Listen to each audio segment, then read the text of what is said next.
اب سوال پیدا ہوتا ہے قیام اللیل سے مراد کیا ہے؟ یہاں پہ میں تراویح کا جو پس منظر ہے وہ بیان کر دینا چاہتا ہوں۔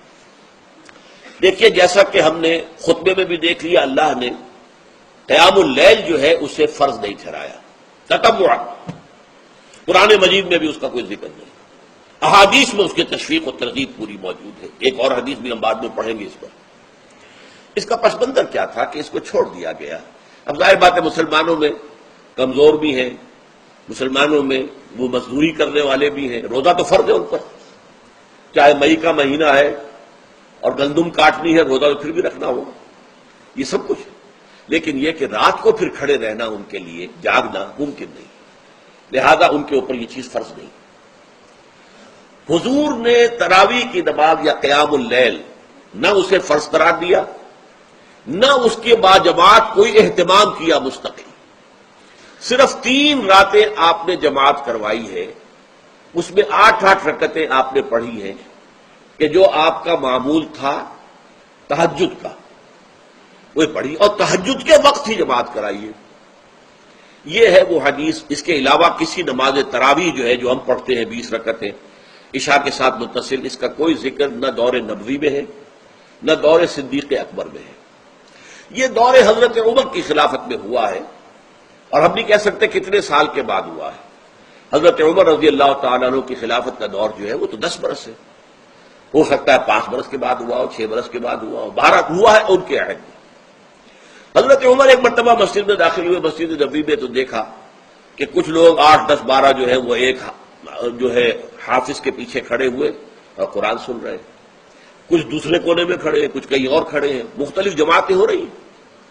تو انہوں نے سوچا کہ کیوں نہ ان سب کو ایک امام کے پیچھے جمع کر دیا جائے، اور اس کے لیے لوگوں کی سہولت کے لیے عشاء کے ساتھ متصل رکھ دیا جائے، اس لیے کہ تہجد کے وقت اٹھنا جو ہے وہ تو ہر کس و ناقص کا کام نہیں ہے، کہ عشاء کے بعد اگر تھوڑا سا اضافی وقت ہو صرف، تو یہ ہر شخص کر لے گا، مزدور بھی کر لے گا۔ لہذا آپ نے یہ نظام تجویز فرمایا کہ عشاء کے متصل بعد 20 رکعت نماز پڑھی جائے اور ایک امام کے پیچھے پڑھی جائے۔ یہ گویا کہ اجتہاد ہے حضرت عمر رضی اللہ تعالی عنہ، اس کو آپ نے خود بدعت بھی قرار دیا ہے، لیکن بدعت حسنہ۔ بدعت کس اعتبار سے؟ لغوی اعتبار سے، نئی بات، اس لیے کہ حضور کے زمانے میں نہیں تھی، تو یہ اس طریقے سے ایک نئی بات ہے۔ لیکن یہ بات چونکہ بہت اچھی ہے، بہت عمدہ ہے، آپ جب یہ نظام چل پڑا تو ایک دن مسجد میں آئے، دیکھا کہ بڑی بھری مسجد ہے، صحابہ کھڑے ہیں اور ایک امام کے پیچھے قرآن سن رہے ہیں۔ آپ نے فرمایا نعم البدعۃ ھذہ، یہ جو ہم نے نئی بات شروع کی ہے یہ بہت اچھی ہے، بہت عمدہ ہے۔ اب یہاں سے فرق واقع ہو گیا ہے۔ ایک تو اہل تشیع جو ہے وہ تو ویسے ہی حضرت عمر سے بہت دشمنی رکھتے ہیں، عناد رکھتے ہیں، تو حضرت عمر کے اجتہادات سے انہیں نفرت ہے، انہیں دوری ہے، چاہے وہ کوئی سا بھی حضرت عمر کا اجتہاد ہو۔ ہمارے ہاں اہل حدیث حضرات بھی در حقیقت حضرت عمر یا کسی اور خلیفہ راشد کے فعل کو وہ سمجھتے ہیں کہ یہ ایگزیکٹو آرڈرز ہیں، یہ ہمیشہ کے لیے نہیں ہے۔ حضرت عمر نے اپنے دور میں ایک نظام قائم کیا، ان کے دور کے لیے ٹھیک تھا، یہ ہمیشہ کے لیے نہیں۔